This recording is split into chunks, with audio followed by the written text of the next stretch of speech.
Hello and welcome to scrapbookingstation.com. It's that time of year where it's good to send out a lot of thank yous for the gifts you've received, but it's always nice to have a stash. For this card design, it's almost as easy to make two as it is to make one. So I'm going to put the camera over my shoulder and we'll get started. To begin with, you're going to want to use color for your base, and I'm going to use the Smoky slate.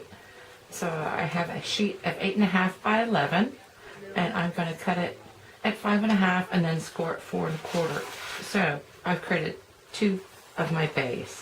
Then you're going to need a metallic panel or a pattern panel, and I'm using this brushed silver, and it's going to be 4 by 5 1/4. So make two of those also. Your focus panel, which we're going to deal with here in a little bit, is 3 5/8 by 5. So I've got two of those. Now you're going to need 3 trees for each of your cards. Now I've chosen to heat emboss with silver on my Night of Navy, and then I used my Night of Navy ink and 2 other tree patterns on the Smoky slate, which is the same color as my base cardstock. And I'm using the Festival of Trees stamp set, and I do have the punch, the coordinating punch, but if you don't, you can just trim around your trees. Now, for your focal panel, I want you to group these together,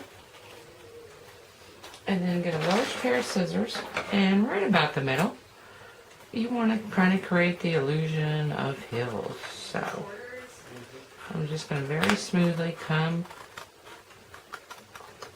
and cut across.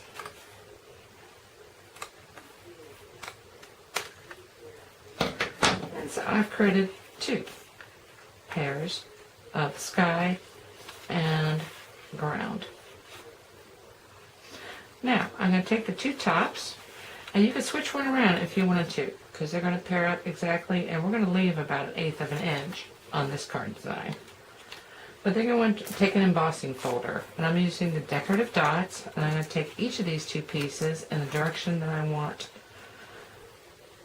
my panel to go, and dry emboss them, and then I'll be back. Okay, so I've come back, and I decided that on the one, I was going to dry emboss the larger side, and on the other it's a little bit thinner, but on both I went ahead and heat embossed my salutation, which in this case is thank you, in the silver embossing pattern.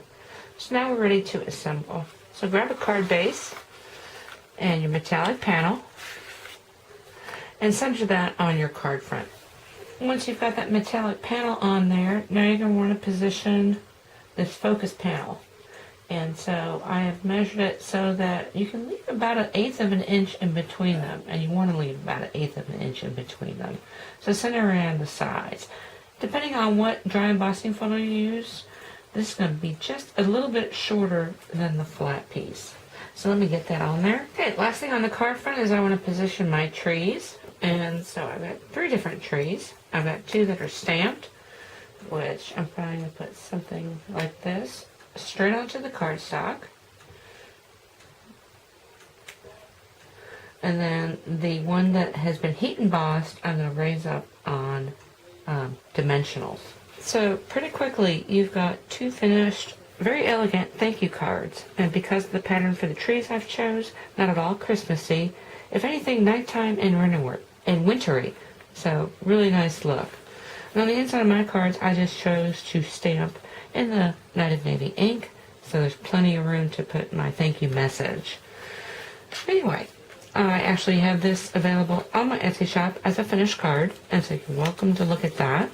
If you wanted to change colors and even change embossing folders, here's another look. So more of a natural color, kind of the same thing, 2 repeating trees this time. Anyway, I hope you took something away with you can use in your own paper crafts. Thank you for watching.